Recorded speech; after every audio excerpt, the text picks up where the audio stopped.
Hello, mambo vipi? Karibu sana mpenzi msikilizaji wa Chiko Online TV. Natumaini muheri wa afya, lakini pia kama bado hauja subscribe channel yetu, fanya hivyo ili kusudi uendelee kuwa wa kwanza kuhabarika kutokea hapa Chiko Online TV, kwa sababu mastori mazuri yote yanatokea hapa. Ni mimi mtangazaji wako Chiko Mr. Overdose, ambaye inapatikana WhatsApp kupitia namba 0714 33 89 87. Na siku ya leo niko na story ambayo inatokea ukurasa wa Facebook wa DJ Mushizo Utawaua. Hivi karibuni ameweza kuposti picha yake ya maendeleo kutokana na matatizo ambayo yaliweza kumkuta mnamo mwezi Juni kwa kuungua moto akiwa ndani ya nyumba.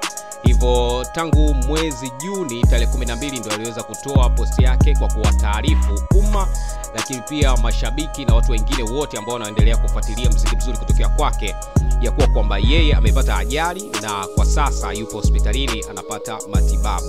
Tangu hapo hatukuweza kupata taarifa yoyote kupitia ukurasa huo, lakini hivi karibuni ameweza kuposti picha akiwa anaonyesha maendeleo yake, huku pia akimshukuru Mwenyezi Mungu na kuwashukuru wale wote ambao bado wanaendelea kumshika mkono kwa namna moja au nyingine kutokana na yale ambayo yaliweza kumkuta mnamo mwezi Juni. Sisi kama Chiko Online TV, lakini pia mashabiki wake ambao tunaendelea kufuatilia kazi nzuri kutoka kwake, bado tunaweza tukasema kwamba tunaendelea kumwombea dua, kwa sababu bado nafasi katika kile ambacho alikuwa anafanya bado inamhitaji, lakini pia kuna watu bado wanaendelea kumiss kazi zake. Hivyo tuseme tu tunamwombea dua, na kwa kile ambacho ameweza kuzungumza kupitia post hiyo sisi tunaitikia tu amen, amen, amen. Bwana, sina kubwa siku ya leo ilikuwa ni hiyo, na kama ambavyo unaona katika habari picha, vile ambavyo mwili wake ulivyo ni tofauti kidogo na kipindi kile.